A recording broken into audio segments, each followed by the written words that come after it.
Hello everyone and welcome back to GTA Online with Longclaw Valerian Steel, where we always deliver. Well, the Cayo Perico Heist is still going from strength to strength, and love it or hate it, everybody is playing it right now. Why? Because it's the easiest way to make money. Now, is that a good thing or a bad thing? Some people think that the heist is too solo friendly and therefore the community aspect of GTA Online is taking a nosedive. The solo players like myself are enjoying the ability to make money really quickly and not having to rely on other players. It is hard to do the heist with 4 people because a lot of the time the 4 people that you're playing with, if they're randoms, they may not all have submarines, so they're not really used to doing the heist, and probably they're just dropping in and out of lobbies. It doesn't really matter to them if they jump out of the heist halfway through, but it matters to you. It's the age-old problem of playing heists with randoms. I've done a couple of heists already today, and I want to show you what it's like to do the heist on hard. So come with me and let's get to work.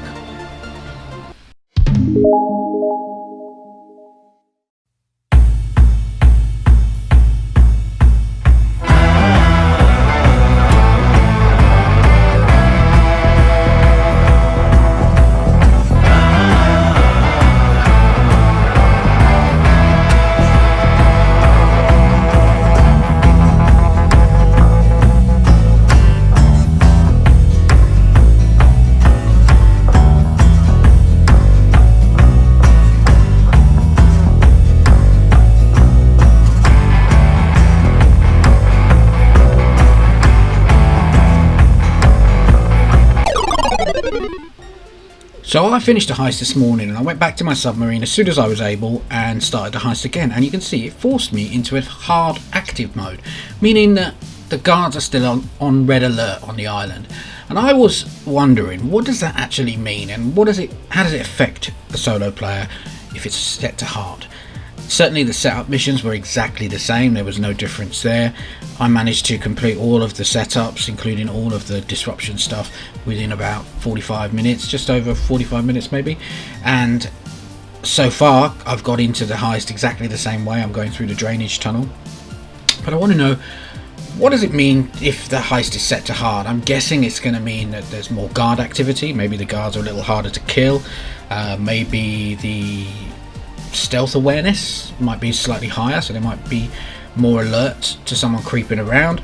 But let's have a look and see how it affects the solo player. Now, for those of you who've watched any of my videos before, I do the heist exactly the same way. I'm in through the drainage tunnel, then I creep into the compound, and then when I exit, you'll see that I just drive straight off the cliffs and then swim to safety. And I know a lot of people do that. I don't go after the secondary targets unless I have someone else. I have tried going down to the docks and picking up some of the secondary targets, but I end up getting clattered by the guards every time, and I just do not enjoy it. So I go through the same route every time, this way in, to the left, I creep round, and I go through this little walkway here and into the sort of vestibule that leads up to El Rubio's office this way. Now, before we go any further, I want to just introduce you to one of the guards who works for Mr. El Rubio. His name is Ernesto, and here he is at his guard post. He's always posted here. He is partially sighted, and Mr. Rubio, I think he might be a friend of the family because he keeps him on his watch, even though he is completely deaf and partially sighted, and therefore you can actually sneak right past him even if you nudge him with your bag, and he's still there. He's doing a good job. I'll see you later, Ernesto. And we're into the office, and so far no difference to the heist at all. I've gone to the safe, no secondary targets inside the office, which is a shame, but I have bearer bonds waiting for me in the safe.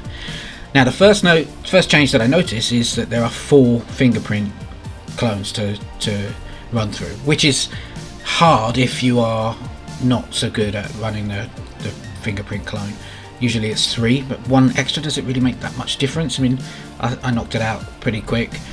As far as opening the safe, it's exactly the same, and the bearer bonds are there. And then I'm just going to walk past my friend Ernesto here.